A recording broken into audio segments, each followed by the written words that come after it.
Gaming NBS episode 223, recorded Sunday, December 30th, 2018.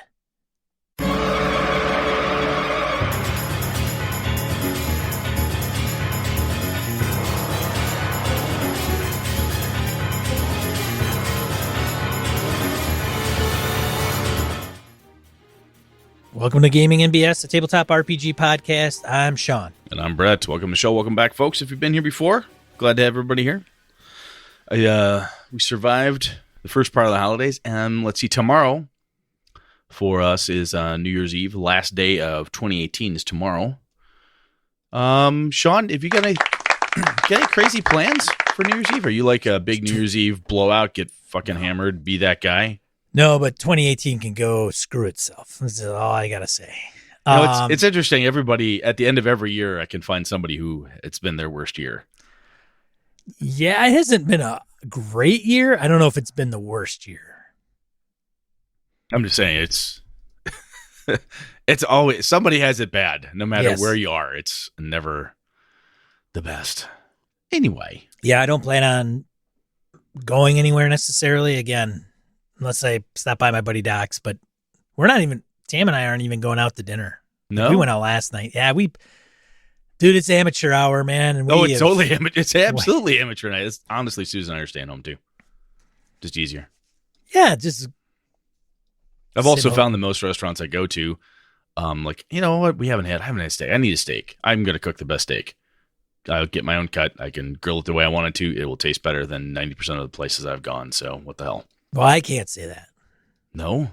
That's because you suck at grilling. Well, I can't say that of your steak. Nice. Oh, good Lord. It's just crowded. I definitely want to live, so I don't want to get out on the roads with crazy. We're two guys who are too old for this shit. That'd be us. Yeah, definitely. If you're going out, be safe, for Christ's sake. Oh, good Lord. Yeah, I mean, this thing will drop after New Year, so we hope that none of you are listening to this in the ICU running crazy. Right. Oh, Lordy. I'll tell you what, man. Other things, shit that's creeping up on me. Well, wait a minute. You got something else? So having said the whole New Year upon us, Brett, and I didn't go back to listen to this episode at this time last year to find out like what Brett's big promises were and whether he delivered or not. Do you have one? Oh man, that's just New Year's talk, man. That's like, I know. That's like whatever. I know, man. It's like you say it in the moment. Yeah, exactly. But having said that, do you have anything, like one thing that you would like to do or achieve in 2019? Yes, I will spend more time outside.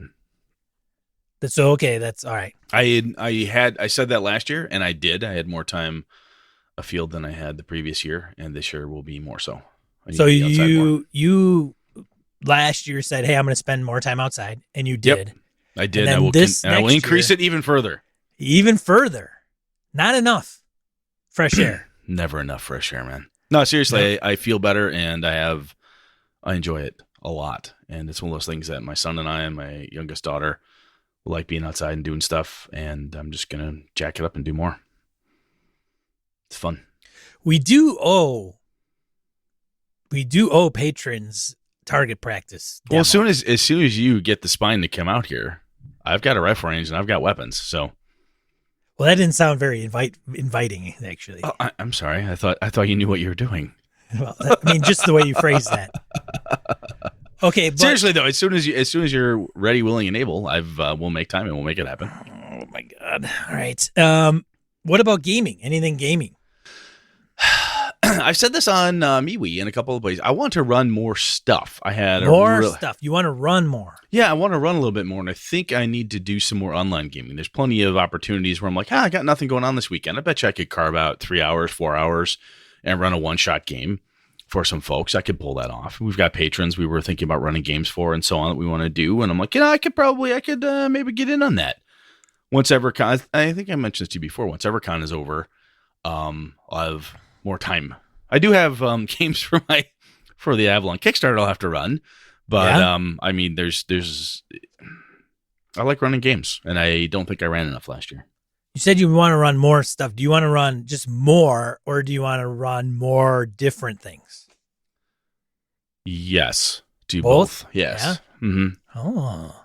I've got games I have that I haven't run in a long time that I want to. I was talking with some of my buddies and up in my hometown, and Nick and I were talking, and I said, I don't know if so and so in the group would like this game. He goes, you know what? You can run what you want, and there's enough of us. He said, we game every other week up here, blah blah blah. He goes, you know what? If a couple of guys don't want to play that particular rule set, they don't have to play. We'll all still be friends, man. I'm like, oh yeah, you're right. I'll run a game. Y'all don't want to play? That's fine. If I got less than 8 guys at the table and there's only 4 of us or 5 of us, yeah, that'll be fine. That's crazy. I know, it's crazy talk. Nuts. That Nick guy. I am very used to being the guy who runs the game that everybody else wants. Do that for 20 plus years. It's kind of in your genes at this point. Yeah. Anyway, what about you, man?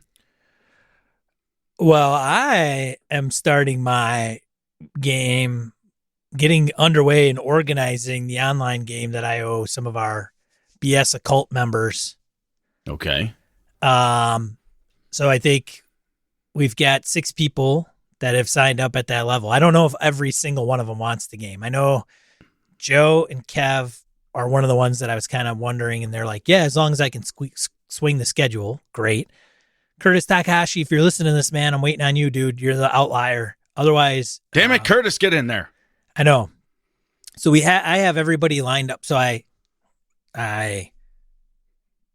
filled all the slots. So I may open it up depending on who can make it or not. Okay. Got together a survey. Got everybody, but I think, well, and Tony might have actually completed it. Tony Sugarloaf Baker. So Curtis may be the only one that hasn't completed the survey. So I know what communication tools they prefer to use, which looks like we're going to go with Hangouts. I'm a little reluctant about that because I don't know if Google's going to squash that. Got to game fast then, man. Game fast, game hard. Go. We go. We all agree on Hangouts, and then it's like gone in April. We'll figure that out.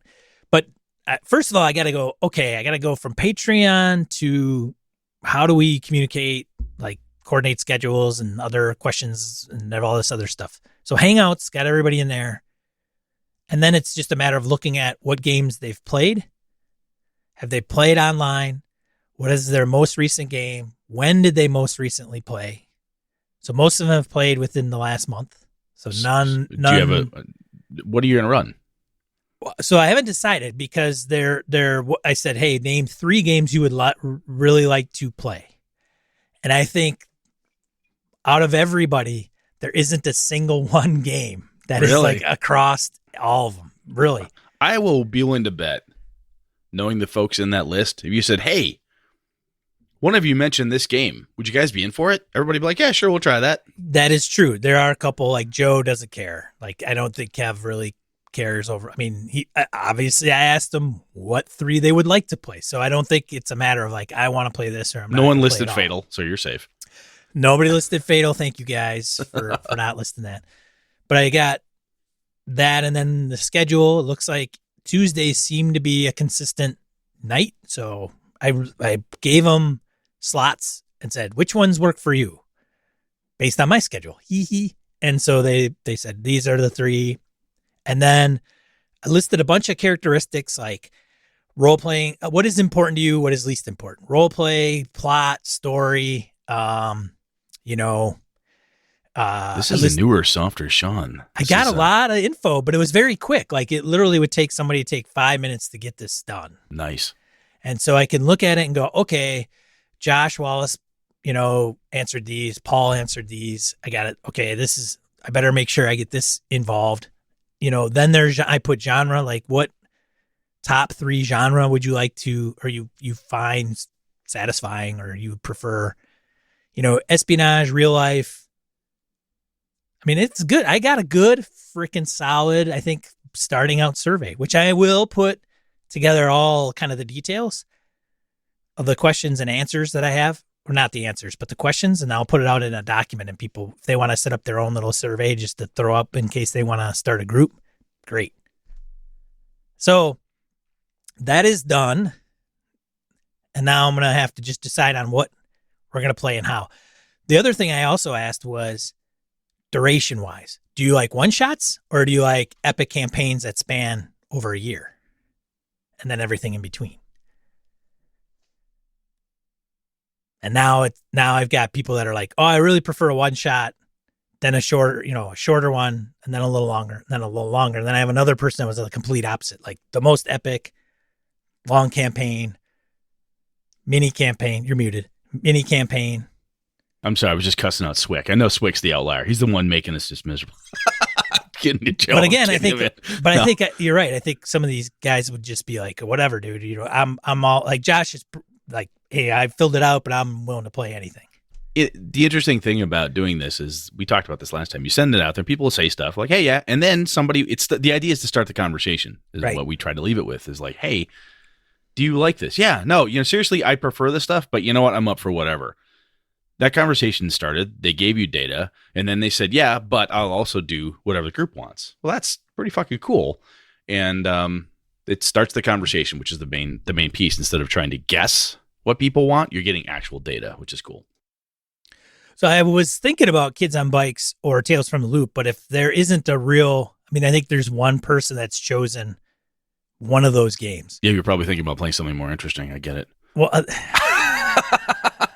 so now it's kind of determining what would everybody enjoy doing at the same time. And I don't think there's a common ground, but I don't think it's a deal breaker for everybody.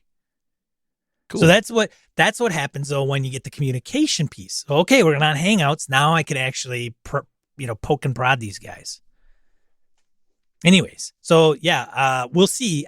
To be determined on what game is actually gonna happen. It may just be 5e, man. Run Tomb of Annihilation, call it a day, or maybe it's gonna be old school one shots, or not one shots, but maybe old school modules, and we'll just start off with, like I said before, we're gonna start level 1 characters. I have one thing to say to all that. Piggyback. That's all I'm saying. Piggyback. Based on what you just said, that's all I'm saying. Okay. That's all I'm saying. Right. Piggyback. Yeah. Right. It depends what you do. They'll know. They'll know. They will. Whatever I do, they'll know. They'll know. If you do the one thing and they use that, they'll know. Dude, they'll know. I'm completely confused over here. I don't even know what the hell Brett's talking about. But let's transition to something else, Brett. What's that? You watched a movie this weekend. I did. I watched The Thing. Sean. You did? Sean, you crazy bastard. He bought me The Thing. I watched it with my wife, my lovely wife. And she looked at me halfway through and said, is this Sean's fault? I said, yeah. You don't like it? She goes, this is like 2 hours of my life I'll never get back. Come on now. I didn't buy it for your wife, though. I know. And she says when you're at EverCon this year that she'll give you her review. Which doesn't sound very appealing to me. Like, it sounds she's going to lay down the law with me. No. That's my wife saying, get your ass to EverCon. I was going to say that is not the way for me to entice me to go somewhere, is giving me a threat. Yeah, a mouthful, right? I liked it. It was it's obviously I don't know how well it ages. It's obviously an 80s movie and it is not scary to me. It did not frighten me at all. Yeah. The special effects, I'm like, oh, wow. How much gelatin can one crew really splash on everything? However, the characters were great. The way they played the terror, the panic between they reminded me of putting a doppelganger in the middle of a party and everybody goes fucking apeshit trying to figure out who's really what and how's this going to happen and what's what and how crazy it is.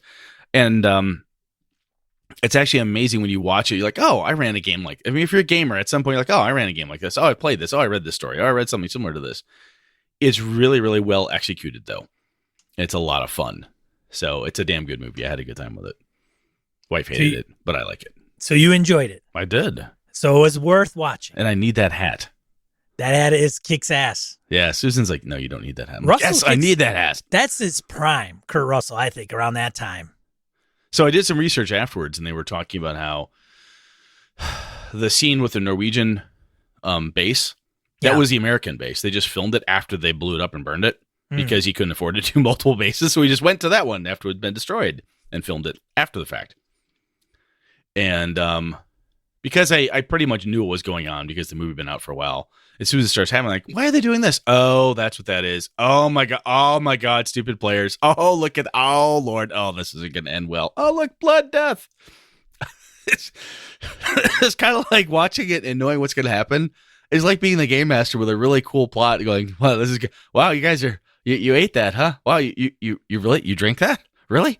Oh wow, this is great. You guys are crazy bastards. It was fun. I had a really good time with it.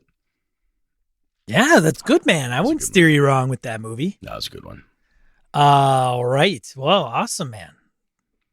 Got that out of the way, ladies and gentlemen. Yes. So I know Eileen hasn't seen it as of this recording, which is fine, but I would go out and find it. So iTunes, I found it for like $4.99. So the thing is, because I have it on iTunes, yeah, I'm wondering if we have to find some way that I like download it to an iPad and play it at the Gaming and BS booth next year or something.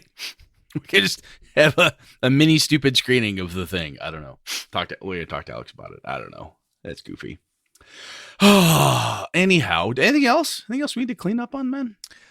No, but I did want to announce the winner for January's dice from awesomedice.com. Oh yeah, anybody who enters our mailing list, you get into win a set for once a month. We're going to do this for a while. Yeah, we're going to do it once a month, probably until mid 2019. So who's the first lucky son of a gun? Mark Anthony Benedetti. Sweet. Yeah. So Mark, with your permission, I'll have to get that from you. So I will email you and say, hey, is it okay if I get you your email to awesomedice.com? And make sure that they can get your info so they could send you a set of dice. I mean, how the hell do you turn down free dice? Very cool, though. Yeah, yeah. So it does not end here, ladies and gentlemen. We'll go next month. We'll remove Mark out of consideration since he's already won. No offense, Mark, but we don't want you chalking up too many dice over there. Exactly. Spread it around. But we'll have a drawing in January. All you got to do is go to gamingandbs.com. Sign up at our email list, and you'll be automatically entered to win. Very cool. That's it. The other piece I got two pieces. Last call for EverCon. When we get together and record, EverCon will have occurred, which reminds me, Sean, I can't record on that Sunday. We'll have to do that Monday. What? Because I'm running EverCon, dude. I'll be a busy dude. I know. But anyway, EverCon is coming this next, as of today. It's in 5 days. So Friday, Saturday, and Sunday. Get your ass there. Evercon.org. I've talked about it plenty. Look it up. And, of course, the Streets of Avalon, my Kickstarter, is still going strong. We've done pretty well. I think we passed the first half dozen plus of stretch goals. We're gonna run out of stretch goals. That's totally fine by me. Happy as a clam. Yeah, what did we hit? We just hit the Urban Barbarian at 7,000, so we're a little bit past that right now. We wanted $3,000 to kick it, which we did. And we're now, as of right now, I'm at $7,230 with 17 days to go as of today, December 30th. So this ends January 17, 2019. So if it's something you're interested in, go out, take a look at it. And I said this last time, and I'll say it again. Thank you, everybody in the community. Even if this isn't your thing, I know for a fact that some of you have told friends of yours that were like, hey, this would be something so-and-so would like. And you passed it to them because they have come back to me and said that, hey, yeah, my friend listens to you guys. I now started listening to you. And oh, by the way, really cool Kickstarter. I backed it. So thank you for folks who have done that. That has been very, very cool. And yeah. And Phil Vecchione is doing the awesome project manager thing. Every time I get overly excited, creator guy going, hey, we could do this. Could we do that? He just goes, scope creep, bam! And he slaps me with a PMBOK. Which slows me down. Boo, Phil, boo. No. Boo, scope creep. Yay, scope creep. No, I'll tell you, man, once you doing this, I totally understand why certain people running Kickstarters without a crew, without people helping support them, and somebody keeping their eye on the ball, crazy ass shit can happen. Oh, we could add this. Oh, yeah, it wouldn't be hard to do. Oh, we could do. Oh, yeah. Yeah. Boy, this again. And you start salivating, and you can't. You need to keep your eye on the prize, be smart. And remember, there's layout to be done. There's artists to do, to pay. There's all this stuff. There's backers to satisfy, Brett. Exactly. And I want to make sure that when the book comes out, that it's got everything that, everybody paid for. It has to be in there. And if we do something crazy and try to stretch ourselves too far in crazy ass ways, it compromises the end product for our backers, and that's just fucking stupid. So Phil, Chris, and the Encoded team, thank you guys very much for keeping me on track, in line, and all that good stuff. Because apart from you guys, my wife was the only other person who's ever figured out how to do that. So bravo to you. Anyway, there we go. There you go. Let's go on. All right, let's get into Random Encounter. Random Encounter. Voicemails, emails, comments from social media, the whole ball wax. We got a few. You can start. All right. Todd Crapper writes in, Yar, forgive me for not writing in sometime as my ship were sailing upon the heaving bosom that is the ocean, and we not yet be able to dock till now, which is another way of saying I've just finished the episode on seafaring adventures and couldn't help but reflect on an adventure I created for my homebrew campaign so many years ago. What got me thinking about it was how Sean's mentions of the Pathfinder Adventure Path's first module was, well, uneventful. Like a lot of things, get ready, Sean. It depends. Nice. He's top-notch, that Todd. Sly devil. He's something else. This goes back to my D&D 3.5 campaign that borrowed elements from the Earth Dawn setting from FASA at the time. After having the PCs escape from an uncharted island, itself the result of finding themselves teleported to an unknown world and escaping from a Dracolich, a story I think I shared in my first message to the store. My original plan was to have them wash up on shore at the start of the next adventure, until it dawned on me that being lost at sea is a very dangerous event that would be a shame to gloss over. So I created an adventure that started off with the PCs and a few so willing to stab you in the back NPCs lost at sea aboard nothing more than a raft. What I wanted to get across to them was the terrifying sensation of being lost on water with no idea how to find land or if they would ever find land. For an entire session, they were adrift at sea, trying to use their magic, skill checks, and anything else to just find land, because that's how they played at the time.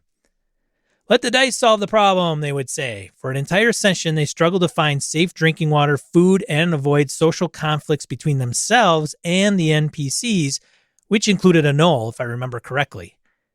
For an entire session, I played a continuous loop on a cassette tape. That's how long ago it was. That's a long time ago. Oh my God. Of Ocean Waves was on there. Everybody had to pee like every 10 minutes.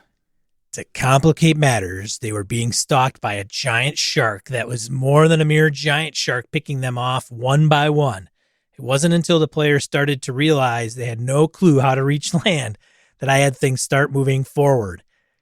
Cruel thing for a DM to do, I know, but it was effective in establishing the harshness of the world I was laying out for them.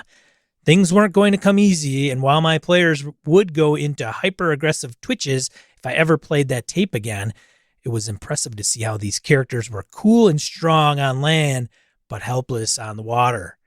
It's one of the strengths of placing adventures on the water and other locations that test some of the basics we take for granted as land creatures. Something I wish I had learned while running games like Planescape, with vastly unique and dangerous worlds where things like oxygen and gravity were optional. Anywho, I've been enjoying the show as always and really dig this idea of patrons being able to play games with you fellers. In fact, I'd be happy to offer up some online games of High Plains Samurai for your patrons as an additional incentive. If this is something that sounds doable, let me know and we can work out that particulars. Anything I can do to help out one of my favorite podcasts, but enough sucking up. It's time to set course for uncharted islands and buried treasures. Yar, and keep up the good work, you scallywags. Well, Todd, I'll tell you, man, that sounds, if you're willing to step up and run some High Plains, man, I don't see why we would turn you down, Sean. Yeah, we'll put out a level out there and see if we can get some people to sign up for Todd's High Plains games. That sounds awesome. Todd, thank you. That is very generous. And I love the story. I like the idea. And that is, let the dice solve our problems. I can't roll for shit. None of this is working. Yes, I know. You're in the middle of the goddamn ocean. That we've talked about music and other things on the show before, ages back.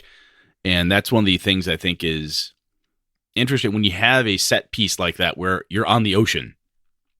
You can have recurring ocean sounds and just play it on a loop because shit doesn't change. You don't have to feel like, oh, they're in the dungeon. Oh, they're in the sewer. Oh, they're in the castle. Oh, they're back in the woods.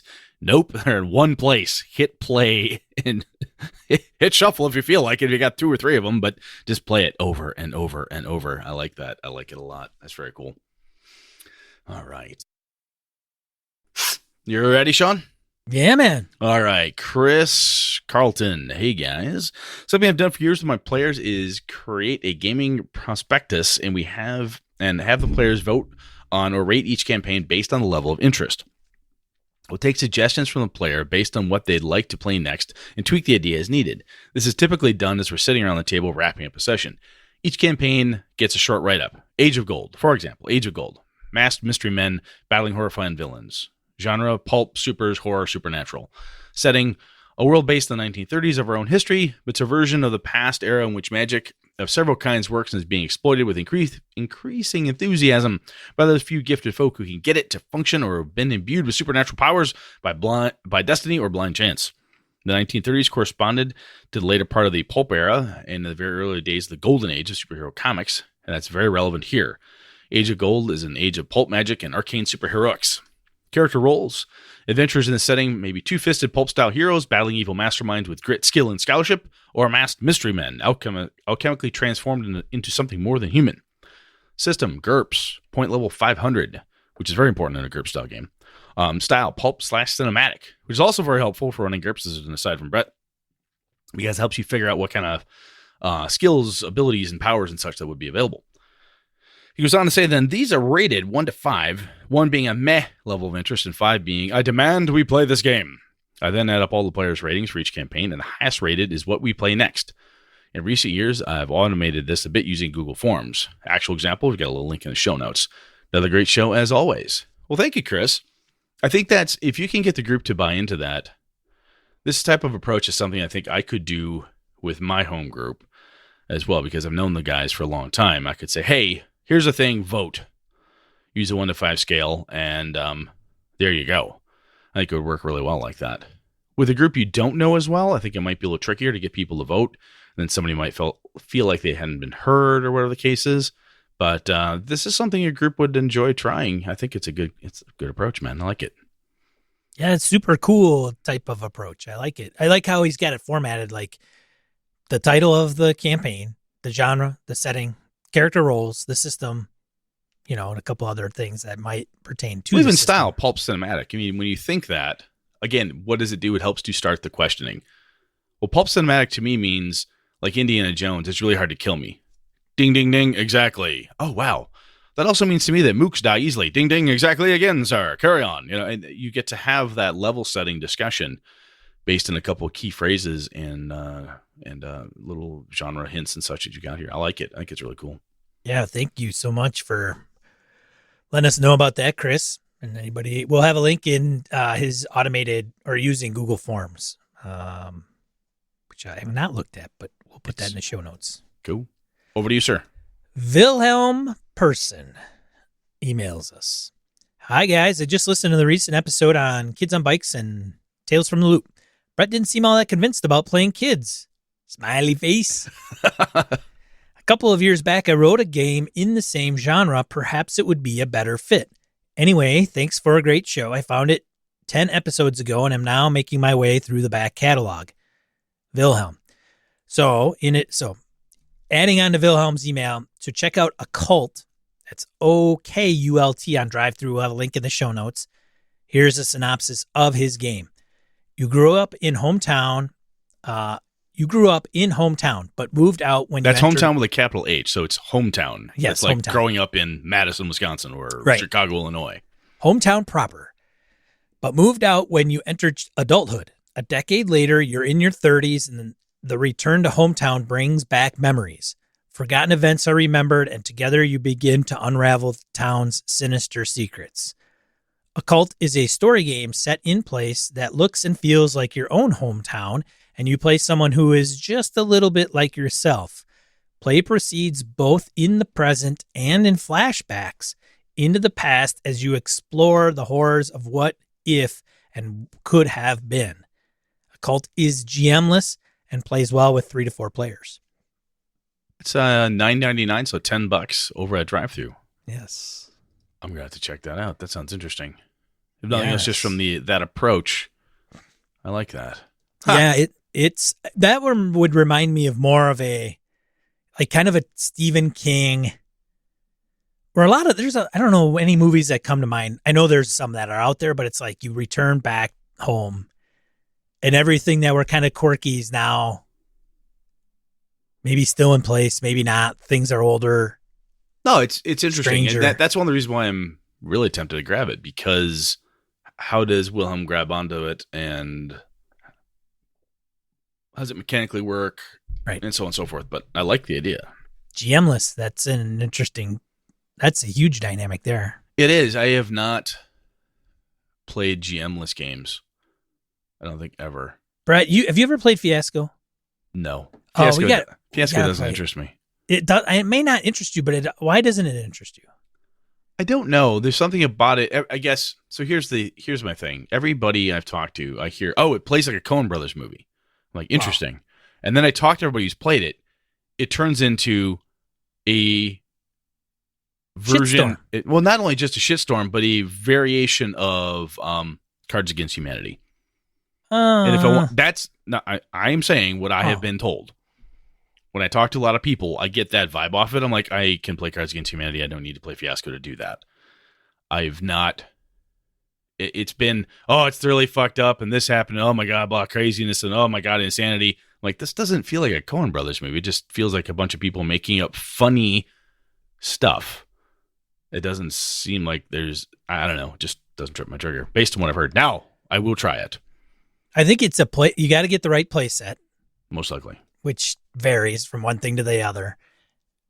And you have to be in a frame of mind where if you're even playing like a Cthulhu based or a horror based play set, there is an underlying, I would even go as far to say, kookiness that it has to occur because there's a tilt in the game. So when shit hits the fan, you kind of have to look at it as like, oh my God, I can't believe that's happening.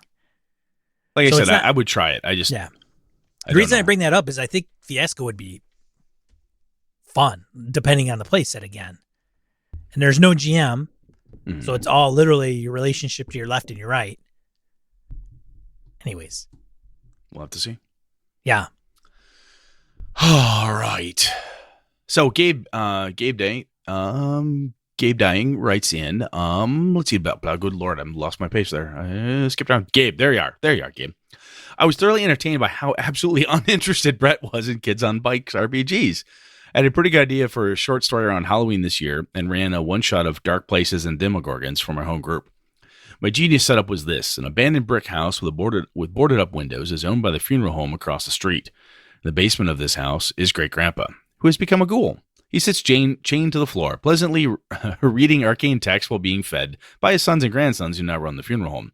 The bodies, of course, of the recently deceased. The remains of the innocent townfolk are replaced to satisfy their loved ones with magic pig carcasses.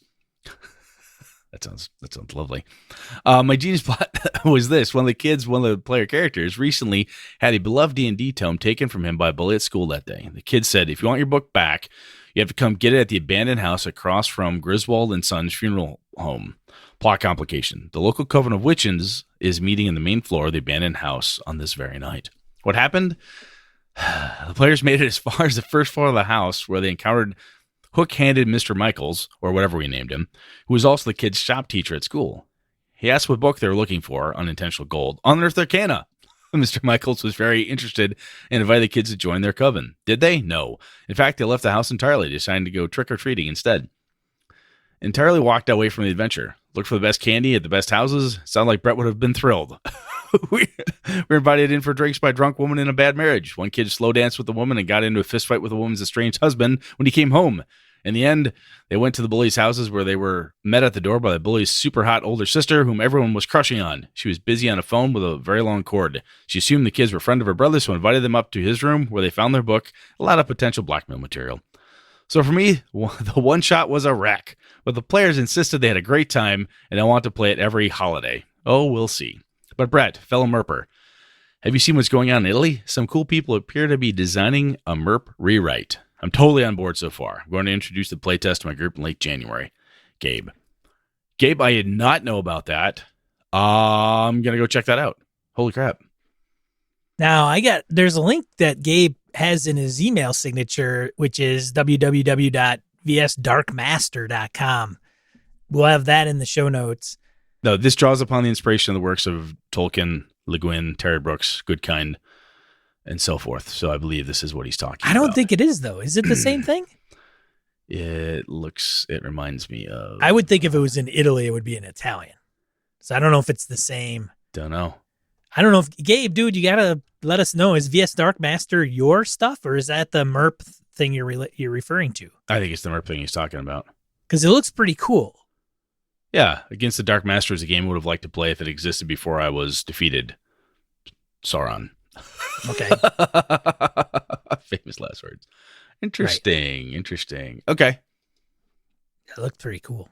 The Kickstarter coming in 2019, I think, right? Yeah. Looks like. Cool. All right. Here I get to tackle Matt. Go at it. This one's a little late. Matt commented on this a while ago, and we've just put it in the show now, so I apologize to Matt. All right, here we go. On Seafaring Adventurers, I've never really ran nor played in a full seafaring campaign as you described it. I did get to start Skull and Shackles and have played plenty with ships and combat. I also ran a game where large portions of the campaign took place on sea, though I wouldn't say I utilized starvation, storms, travel time, a plague, the way you mentioned, which I think would be really amazing.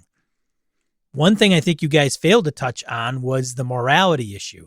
With ships, you get to go into a moral zone that often would go unused in other campaigns. For instance, you seize a vessel. What do you do with the crew? Do you ingratiate with your crew? If you do, this leads to all kinds of interesting potential future issues. Do you let them go? Maybe they come back for revenge. Do you kill them all?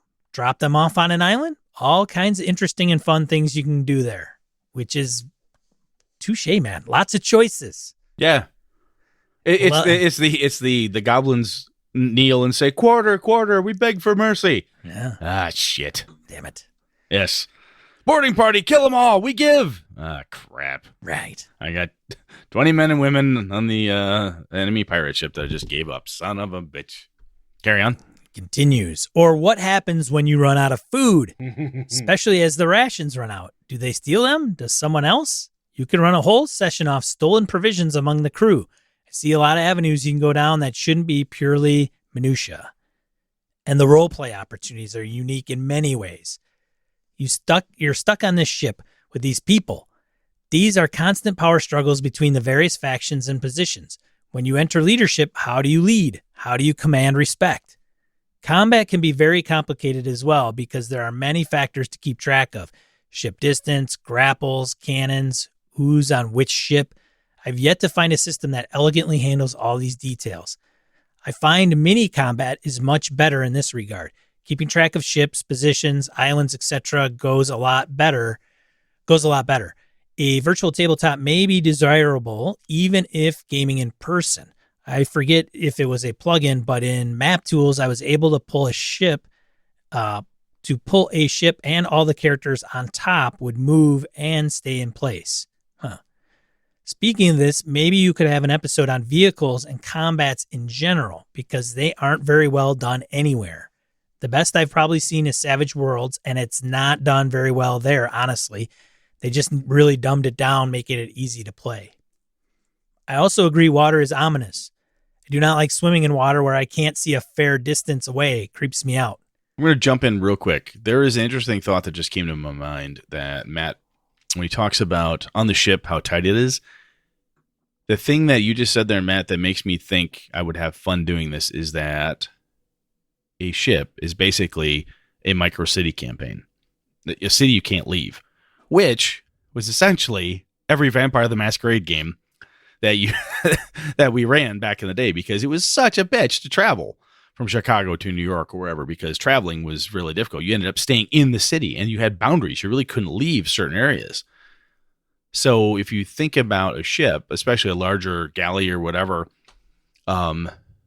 they're big. I mean, I've talked to folks who are Navy, and now granted, your aircraft carriers are literally floating cities in size. They're fucking gigantic. But you get something with 3-4 banks of oars and so forth. It's big. And thinking of it as basically a small floating city, quote unquote, adventure might be an interesting approach to take. Cool. Anyway, I'm done interrupting Sean. Back to you, sir. All right. End seafaring rant. On to organized play.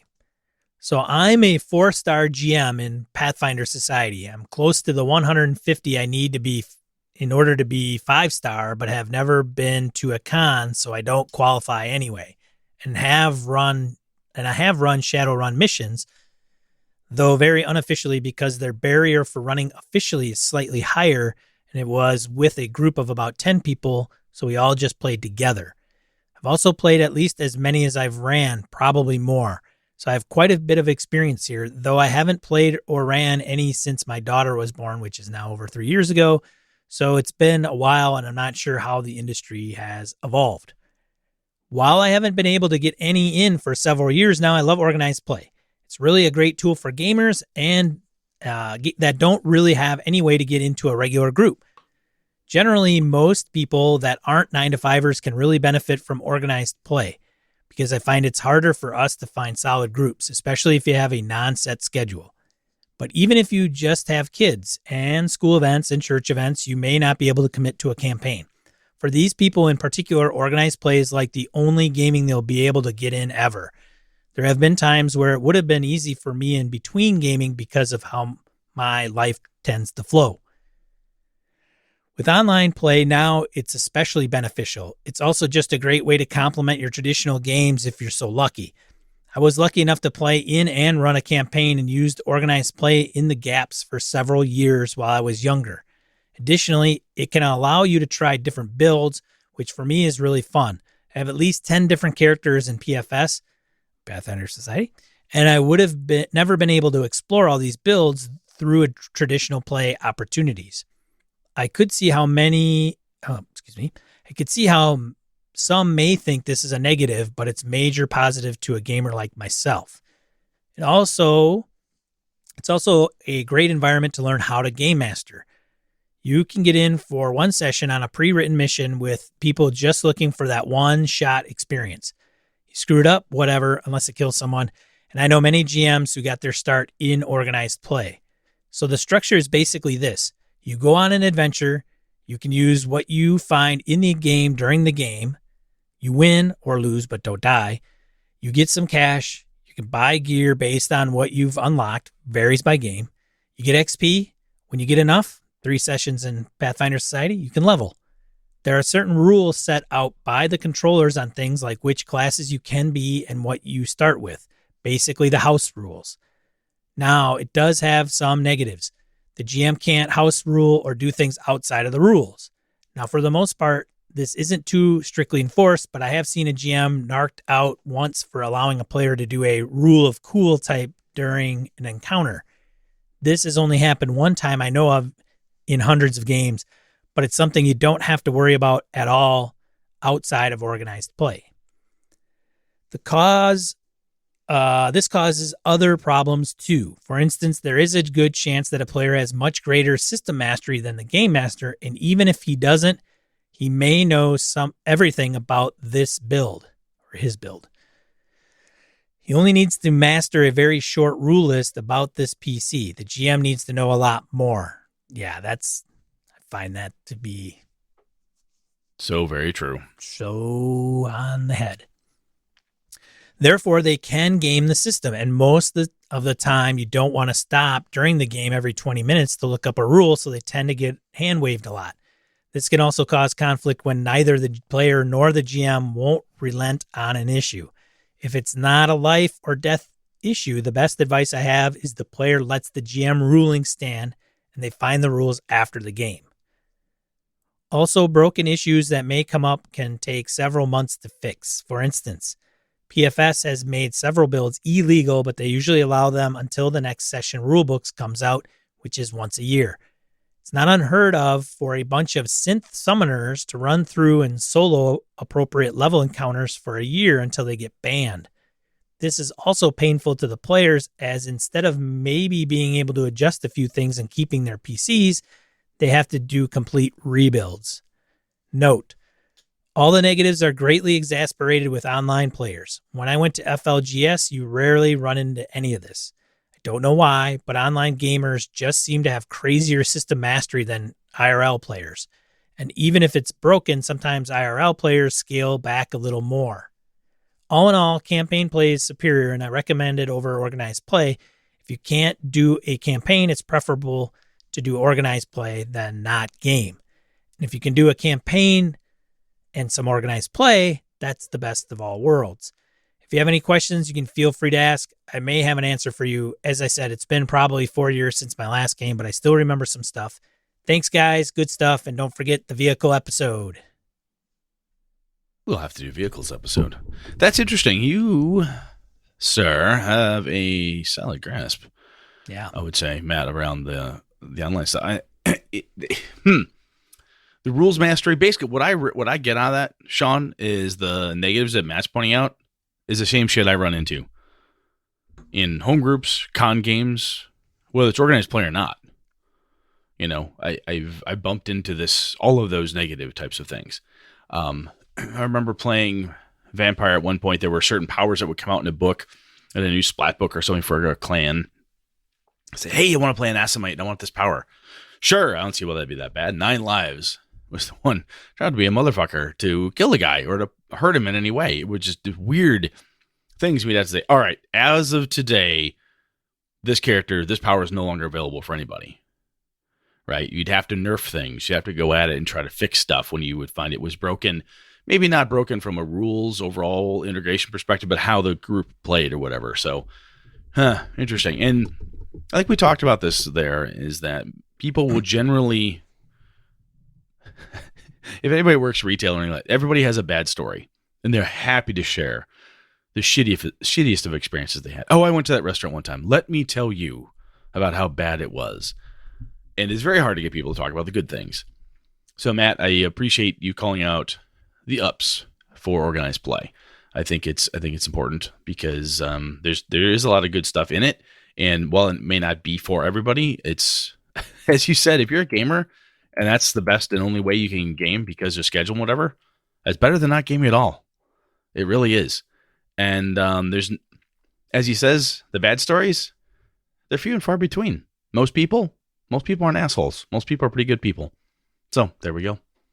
There you go. And that's the rest of the story. Yes, that is the rest of the story. By Paul Harvey. Paul Harvey. If you're old enough to know that, you win a no prize.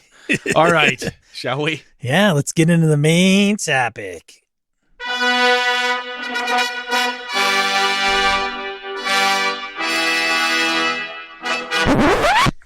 All right, Brett. This is yours, man. You want to talk about detecting evil. Detect evil, man. And this may be really short. So what was the genesis of this, Sean? Running Tomb of Annihilation. I mentioned this at one point. The party runs into somebody roaming around the jungle. And of course, my goofy paladin player character of the party says, I detect evil. And of course, well, I don't even want to say anything because maybe they're listening. No, they don't listen to this. We don't care anyway. Joe might. I don't know. But Get Joe, him, Sean. Get him. Yeah, get him. No, they're not.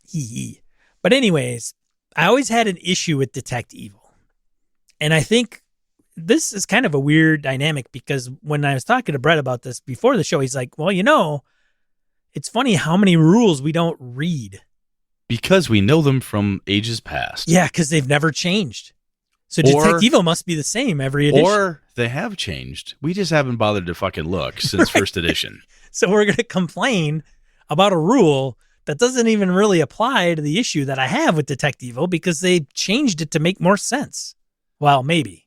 Well, I'll tell you what. I mentioned this to Sean, and I was gaming with a group of guys. We were playing 3.0, D&D 3.0. And they said 3.5 is out. I'm like, fucking Jesus Christ. Like everybody, not like everybody else, but a lot of people I knew were like, oh my God, 3.5. Oh, we want to play this. Fine.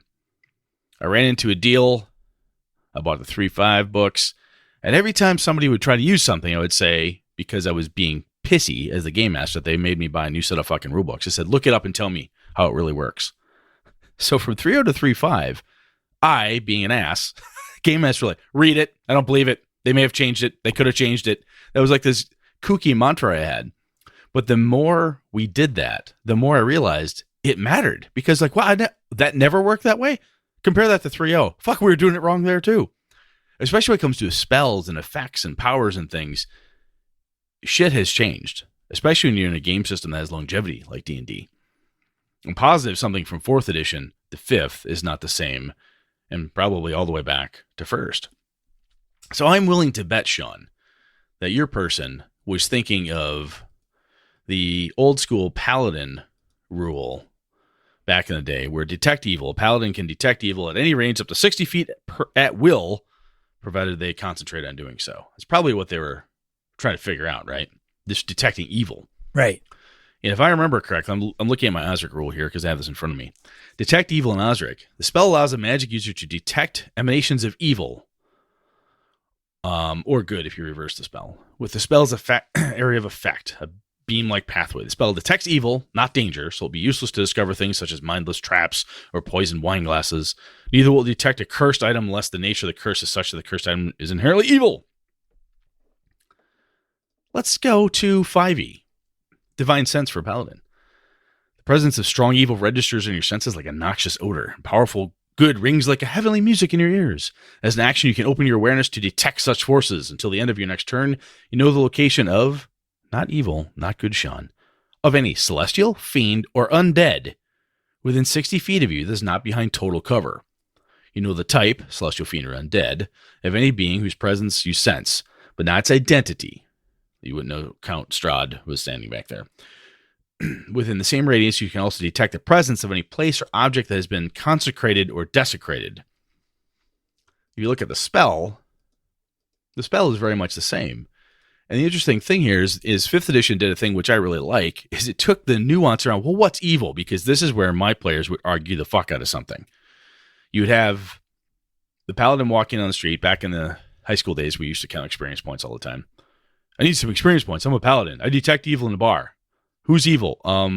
The thief? I cut him down. There, level up. Because he's evil. I'm a paladin. It's my idiom. It's what I do. And the world is better for it. Exactly. So detect evil and good in the 5e book. For the duration, you know if there's an aberration. So an additional one, an aberration, celestial, elemental, ooh, cool, fey, fiend, or undead within 30 feet. As well as where locations located and so forth, so on. It doesn't talk about evil.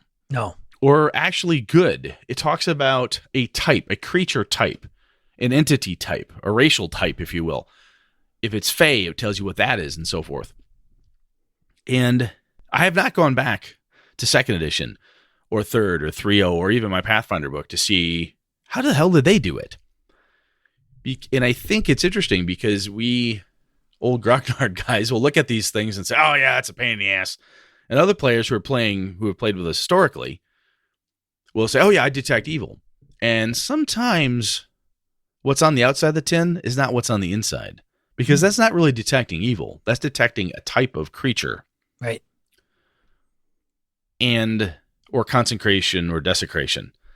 It would tell you, yes, there's a fiend over there. You have no idea if that fiend means you any harm.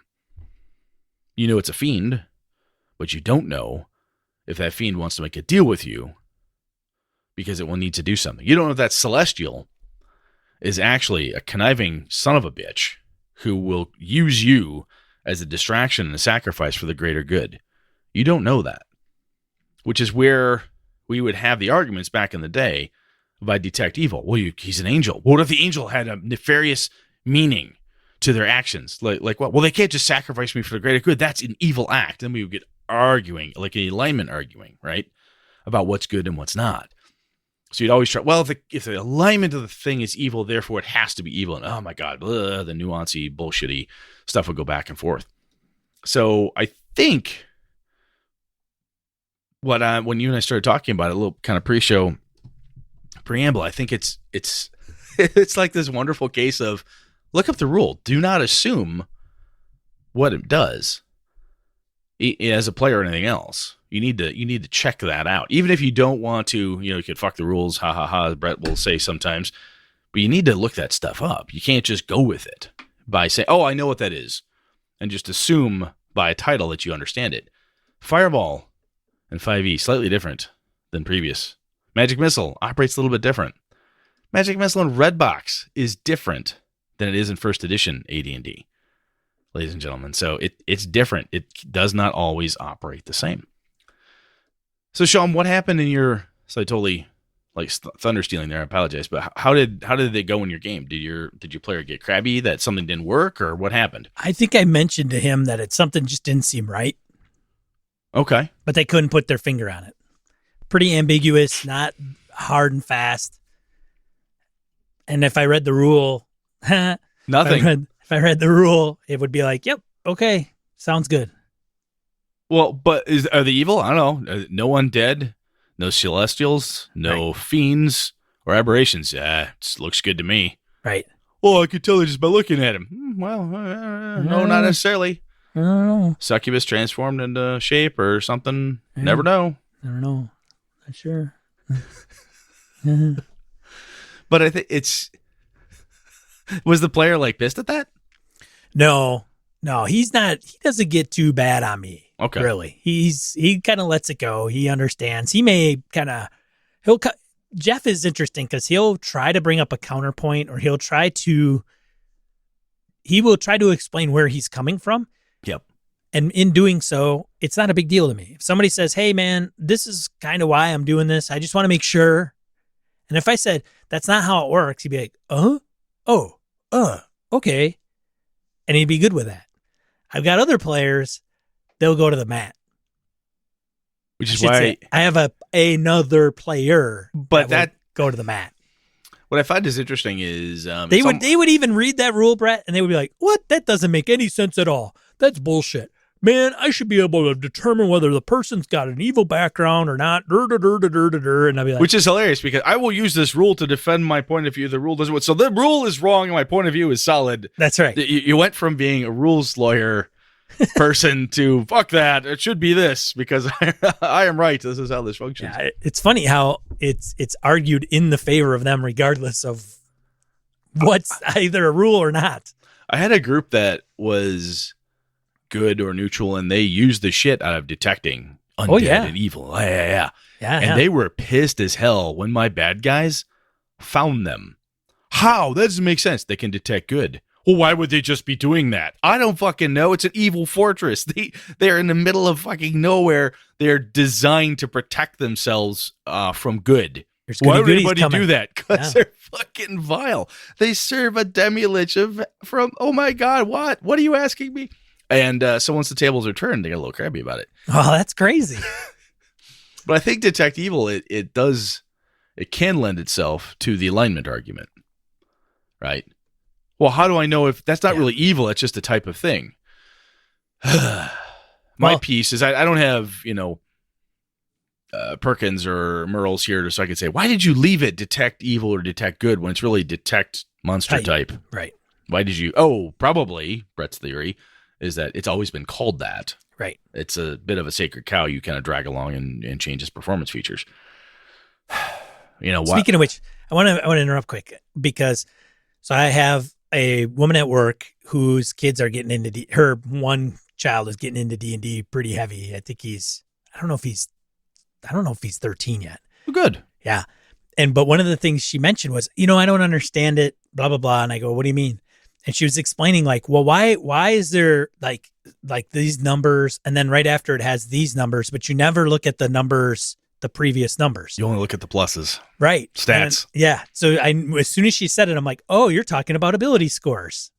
And I said, yep, you never really use any of those in D&D except for the modifiers most of the time. Yeah. I can't remember the last time I'm like, oh, give me a strength and roll under 18 or roll under your strength score. The time that I used to do that was when you would you try to do something, usually dexterity, intelligence, or something before we had skills. Yes. So in a skill-less system, not even DCC, because DCC you can say you have, I have a knowledge or whatever. it has a system within it how to handle this. But in a game where there were no skills, it was based on player skill. We were kind of leaning towards, but my character is a wizard. He's way smarter than me. Would Falkor the Mighty not remember this?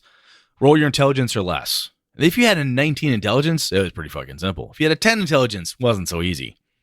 So it was always roll your stat or less on a d20, and lo and behold, you could make something happen. Yeah. First edition, you had lots of different Ben Bars lift gates. You had different statistic-based abilities. Bending bars, lifting gates, and how many languages you knew, and so on and so forth.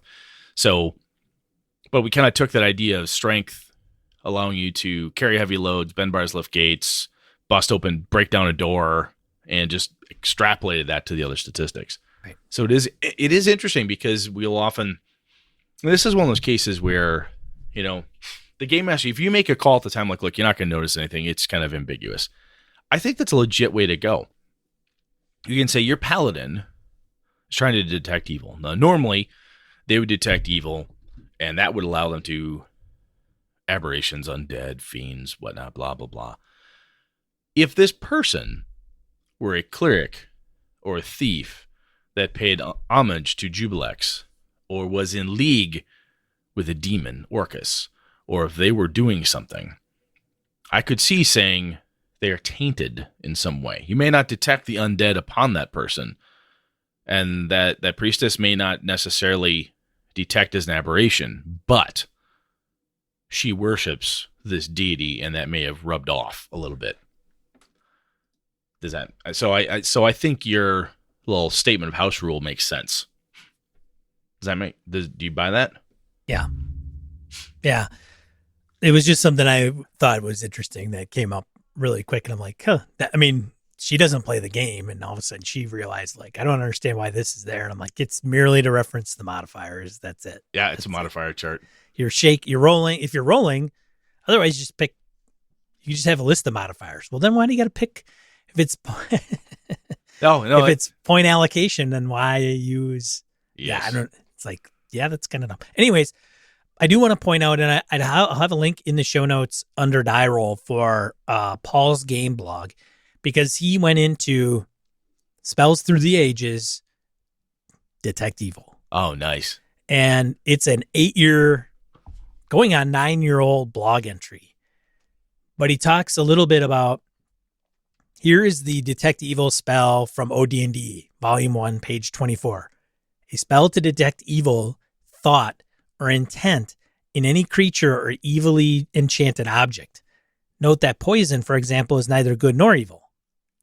Duration, 2 turns, range, 6 inches. Well, that would say if you had a cursed magic item, its intent is to do harm to you, therefore it's evil, and therefore I could detect it with that. Yes, sure, house rule, done. I agree. Sure. That comes down to how well do I lawyer up and argue you off your point, sir. Right. Interesting. Yeah, this is he goes into it a little bit, and then okay, so the question is, in OD&D, are chaotic creatures evil? Well, let's take a look at the BX version of the spell, which also has the single axis alignment system. So that also plays a role in that game. Detect evil, range 120 feet, duration 6 turns. This spell can be used to detect evil intentions or evilly enchanted objects within 120 feet, causing the creatures or objects to glow. Oh, yeah. Okay. Hobbs is Hobbs. Hey, Hobbs, do you play it that way? Interesting. I'd be interested to hear how Hobbs runs this, since the BX is his That's his jam, totally. Yeah. I'll tell you, I used to do a thing. I found an alt rule I wrote a while back for my group when I started running in Avalon. I cut out alignment for any non-religious based class because I'm like, it doesn't make any sense.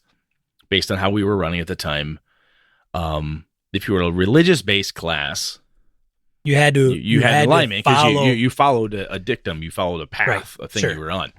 So clerics, holy fighters, blah blah blah. They had tenets of their faith. Though one could argue that that's all bullshit too. But anyway. Oh, absolutely. Yeah. But we went, okay, we buy that. It was and I said those types of things would be detectable. So if you detect a good law or evil chaos, you could find that because that is a priest of law or that is a priest of chaos. You could detect such a thing.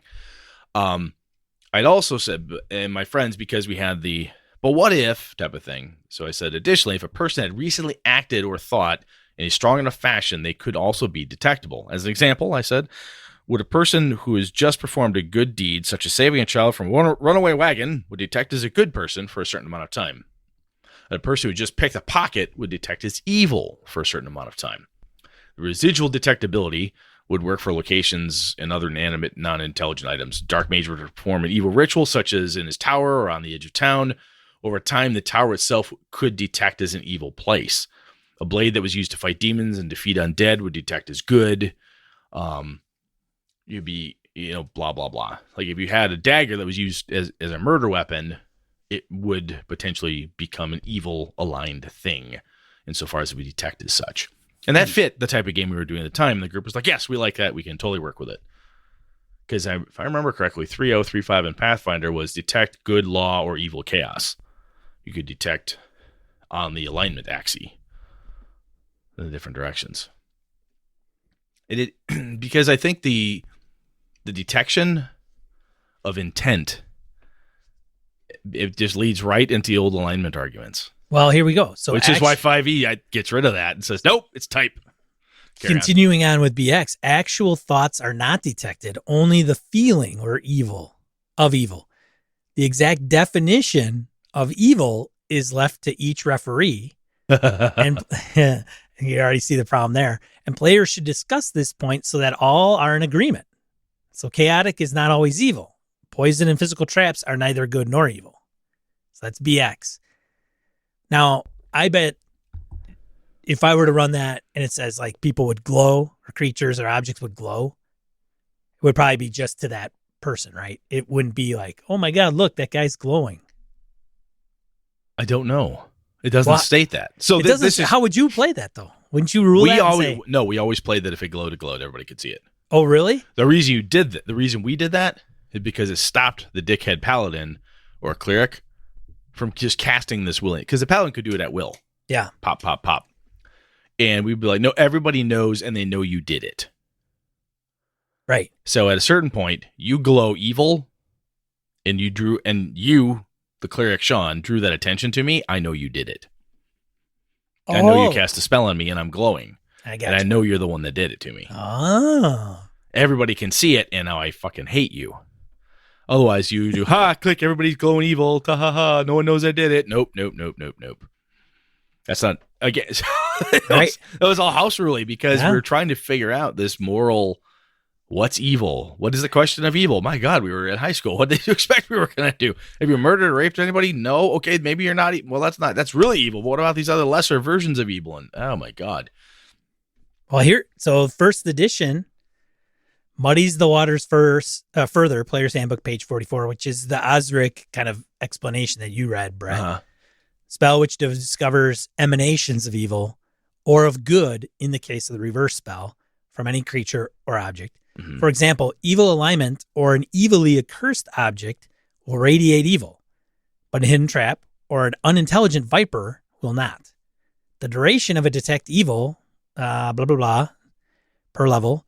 Thus, a cleric first level lasts this long. The spell has a path of detection 1 inch wide in the direction in which the cleric is facing. It's a beam.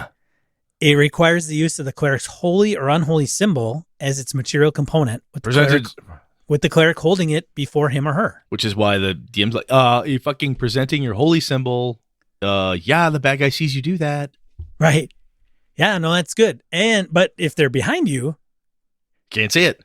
You don't detect anything. No. You have to project your detect. Yeah. Hilarious, man. Detection spells and detection abilities. This leads into things like Sixth Sense or Danger Sense and all of those things. Because the whole concept behind this is to give you, the character, a leg up on the situation. Get you knowledge. Get you something to get your ass out of whatever potential fire it could be in. You want to detect evil because you're afraid or you're worried about the person or thing or whatever is in front of you. Is this evil or not? It's a truth serum of sorts. It's a way to do a pass. And it's like the Danger Sense is a very favorite one for my group too. Or any variation on the theme is because like, okay, how I have Danger Sense. Oh shit, I forgot. The game master didn't write it down. So Fine, you're not surprised. You don't lose your dex. Blah, blah, blah. You have full, It's all about stacking the deck in the favor of the person with the detection ability, whether it's detecting danger, detecting traps, an innate knowledge of whatever, person's emanations, whatnot. What I think is fun from the game master perspective is you flip that shit and give it to the bad guys. And when the priestess of Loth, she's the shadow priestess of Loth, she has concealed herself with magics, and then she has proof against detection and location. She has this magic item that stops you from detecting her alignment and so forth. That was very popular. I shouldn't say popular. It was spread throughout AD&D, first, I think, and second edition as well. My friends and I didn't use it that often. Every once in a while, somebody would have something that would proof you against detection of some sort. But our game masters, myself included at the time, we failed to give those things to our bad guys, which I think we should have done more often. You'd read that module and go, oh my God, that's why you didn't know it was really a vampire, because he was able to mask his undead identity because that stupid amulet he wore. Oh my God, that's a really good idea. And then 2 adventures later, we forget that such magic items were possible. So I think it's interesting because the whole concept behind detecting and finding things magically is so that you don't have to go stick your hand in the fire. Is that hot? I don't know. Let me go find out. I'd like a thermometer, please. Can I get some sort of a reading? I detect hot. There was a Old Dragon magazine, the April Fool's edition. It had April Fool's magic items in them. One was detect terrain, range, touch. The somatic component was closing your eyes and falling flat on your face. God. Because you could detect terrain. Right. And detect fire, range, touch. It was greatly enhanced if you use lamp oil. That's just the type of thing. But the whole concept is detecting evil, or any variation on this, is so that you can find stuff out. In my sci-fi games, when we're playing Star Wars or whatever, we're running scans. Scan that planet, scan that ship, scan that soldier. Hey, get over there, check that out. Scan. We're checking and probing and trying to find as much as we can before we dock or land or poke around, looking for life forms. You're doing this stuff. Chewie, there are life forms? You're checking constantly because you want to get as much information as you can. Forewarned is forearmed. And I think some players get cranky when it's not infallible. Right? And I think the 5e version of it saying, look, it detects these types. There's probably still magical protection spells or magic items. I haven't read through them all in a while that can hide or guard against such detections. But I think every time anyone's played it out on me, like, I've got to detect X. Joke on that, motherfucker. I can detect. I have danger sense. Good luck on nailing me, Brett. Yeah. It's always kind of this trump card that they try to play. And when it doesn't work, the person who loves to play it as a trump card gets really crabby. Or at least in my experience, they can get a little crabby when it never works. Why'd I bother wasting points on that? Why'd I even bother memorizing that spell? Because it never fucking works, blah, blah, blah. I just said memorizing. I can't believe it's not that. Anyway. Sean, any other points on this? Any other thoughts? Well, there was the 3.0 version, which is even wonkier. I think. Hit me with it. So this one is one standard action, range 60 feet, area cone-shaped, emanation, concentration up to 10 minutes duration. So the dragon breath version. You can sense the presence of evil. The amount of information revealed depends on how long you study a particular area or subject. Evil. It is based on rounds. So in the first round, you can the presence or absence of evil. So, okay, round 1 goes by. Second round, number of evil auras, creatures, objects, or spells in the area, and the power of the most potent evil aura present. If you are of good alignment and the strongest evil aura's power is overwhelming, which is down below because they have power levels of the aura: faint, moderate, strong, overwhelming. Yes. Okay. Going back to what I just said. And zombie. Oh my God, what's that? The strongest evil aura's power is overwhelming. And the hit dice or level of the aura's source is at least twice your character level, Brett. You are stunned for a round and the spell ends. Aye, a lich. I can't take it. Poof. Fall down. Third round. Round 3. Ding, ding. The power and location of each aura. So now you can finally figure out where it's at. If an aura is outside your line of sight, then you discern its direction, but not its exact location. Seems to be around us, somewhere above. Red Dragon Fire. There it is. Thanks, Bob.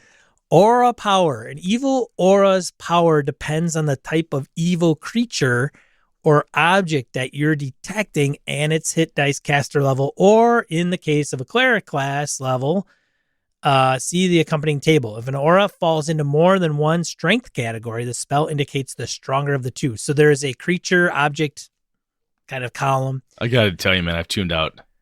It's you got to know this stuff, Brett. I know, which is why, like I say, I learned this heavy in 3.0 to 3.5, and then to Pathfinder. I look at my crew and say, look it up. Yeah, I'm sure this is how it works. Look it up. Show me where that works like that. Or I would look it up until we played it often enough that we knew how it worked. Or we had our house rule beaten into our heads to speed up play, whatever it was that we did. Interesting. Yeah, that is a paragraph and a half or more, plus a chart probably. Yeah. Way past it detects evil and evil intent. Well, in so a theme. The aura depends on the hit dice of the creature and object. So if you're a cleric of an evil deity, this is a better one.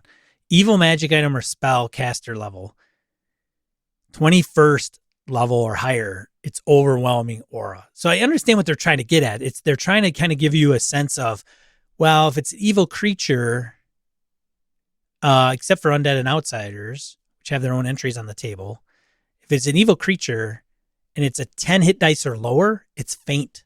Yeah, they're trying to say zombie, skeleton, zombie, right. zombie. Faint White. Oh, wait. Oh, geez, vampire lord. You know, that's right. What you're trying to do. Yeah.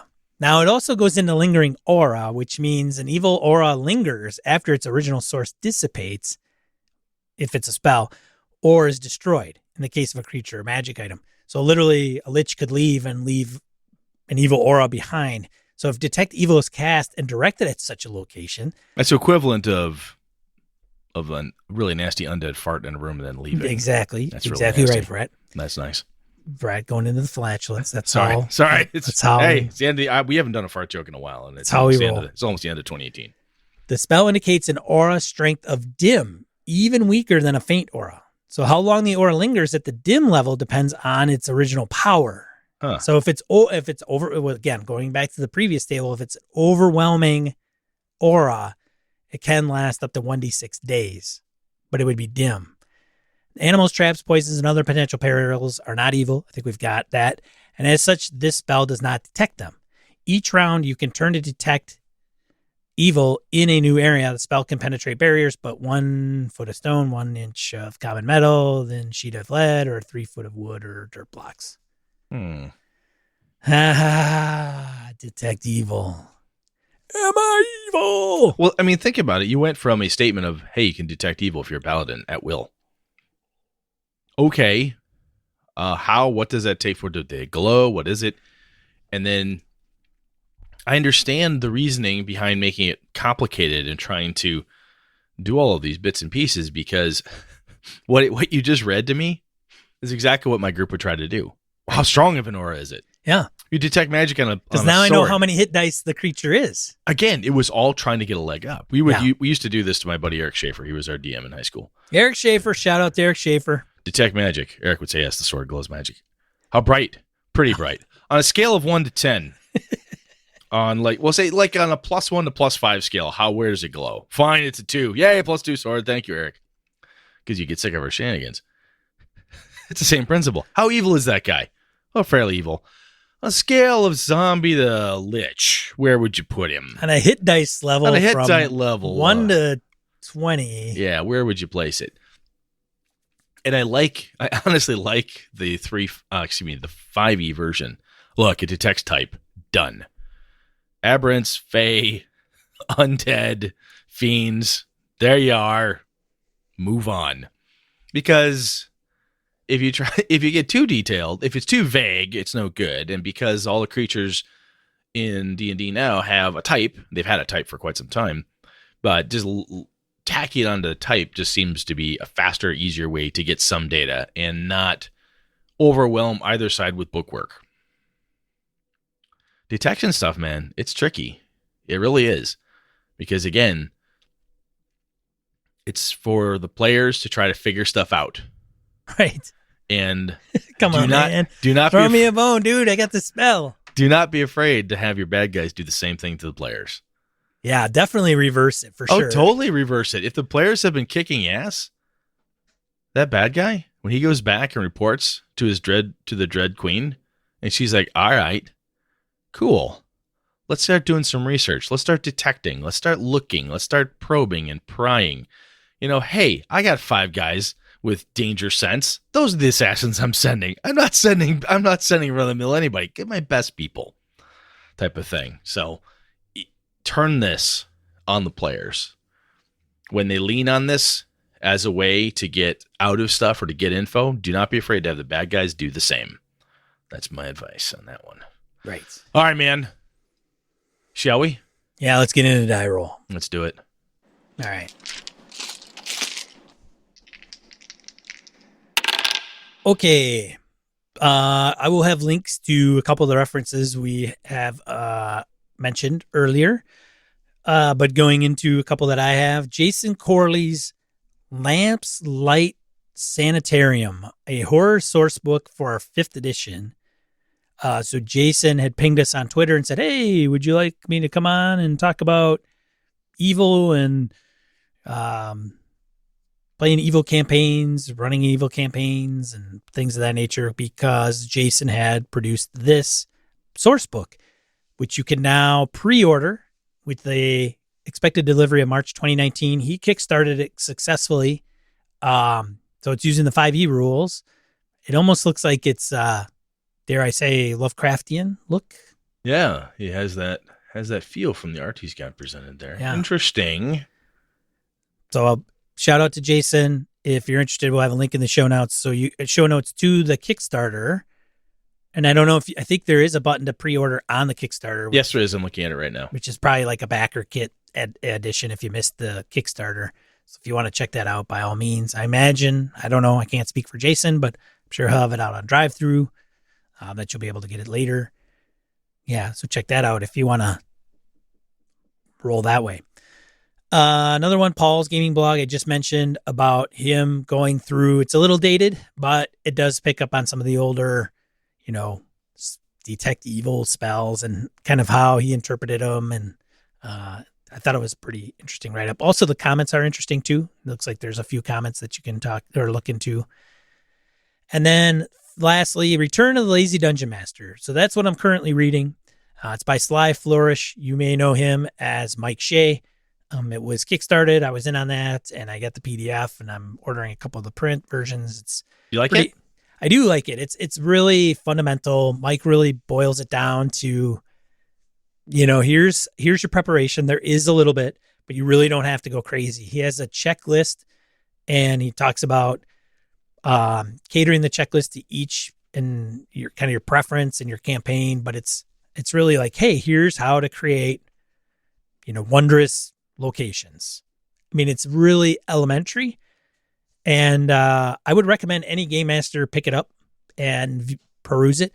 There is a discussion on drive-thru, so the link that we'll have in the show notes is an affiliate link, but go to drive-thru RPG, look at the discussion comments, because there's a couple people that are like, well, it's a lazy dungeon master, but it's like 100 and some pages. Come on. And it's, well, yeah, you put all the effort up front by reading it, and then you put into that practice, and you can run ad hoc adventures. Sly also has the Lazy DM's workbook, which is also on drive-thru. Yeah, that's what I'm getting there. Yeah, the workbook is one you're getting, because the Return of Lazy DM, it comes with both. It comes with both. Oh, very well. nice. If you're a Kickstarter, you kind of get one of them. Yeah.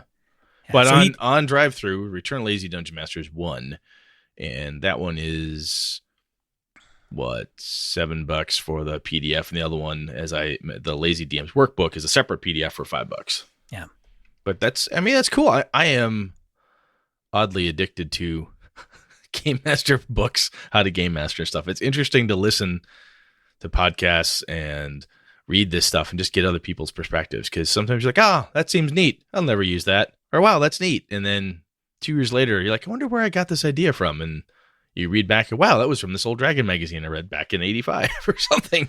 Stuff sticks. It's good. So he originally did the Lazy Dungeon Master, and then the Return is the subsequent follow-up to that. So somebody would say, well, what's the difference? He rewrote the entire book, but it's based on the same concepts as the original. So the Return is modified and updated.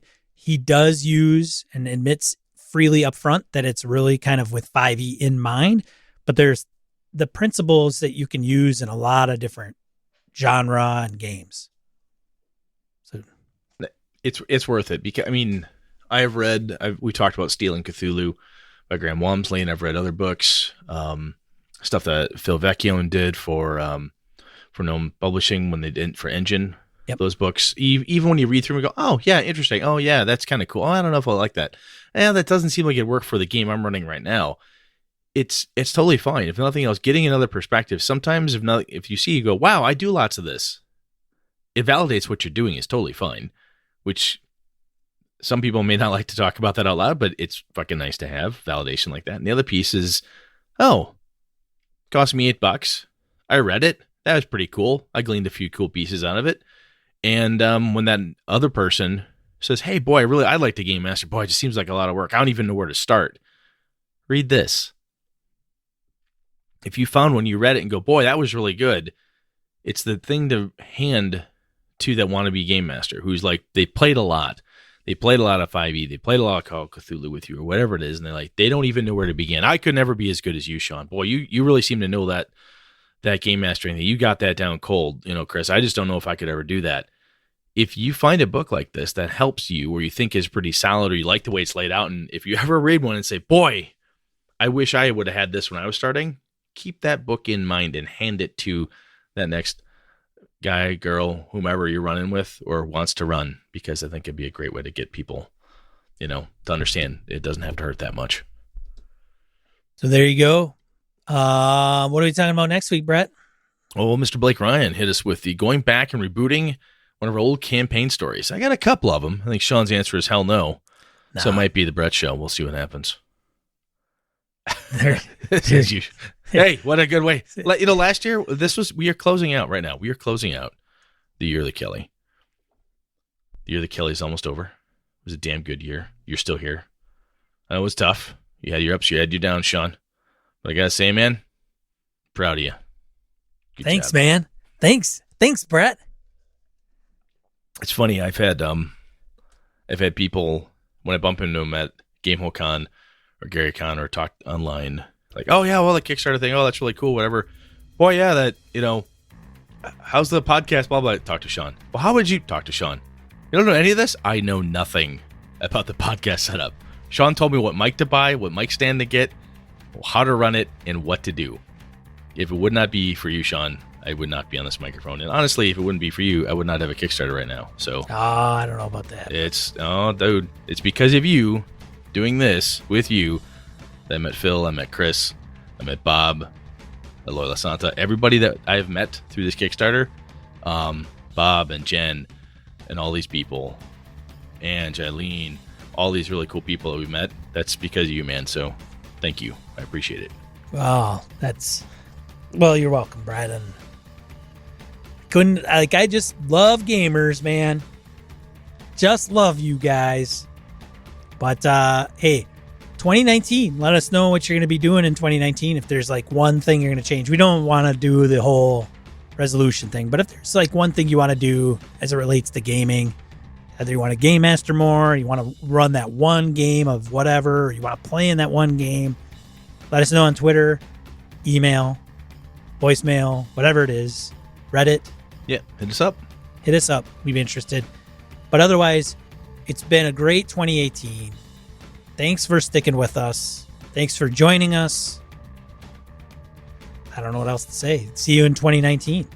That sounds good to me, man. Hey, good night and good game and all. This episode of Gaming and BS brought to you with the help from the following BSers: Hawk Sparrow, Andy Hall, Corey Wynn, Graham Minert, Brian Kurtz, Matt Cyberlick, Corey Welch, Kyle Winter, Larry Hout, Mark Tasaka, Pure Mongrel, CW Mellencamp, Chris Steele, Ron Bishop, Thomas Hook, Wayne Humfleet, Craig, Brandon Barnes, Laramie Wall, Dan LaValle, Jason Hobbs, Sky, Roger Braslett, John Hammersley, Old School DM, Perry Besor, Michael Dinos, Jim Fitzpatrick, Christopher Gray, Bruce Cunnington, John Coward, Jad Glayman, Mirko Froelich, Lord Tentacle, Joe Swick, Curtis Takahashi, Josh Wallace, Kevin Lovecraft, Andy Olson, and Tony Sugarloaf Baker. For ways to support the show, head over to gamingandbs.com/support-us. Thanks, BSers! This has been a Litterbox Studio production.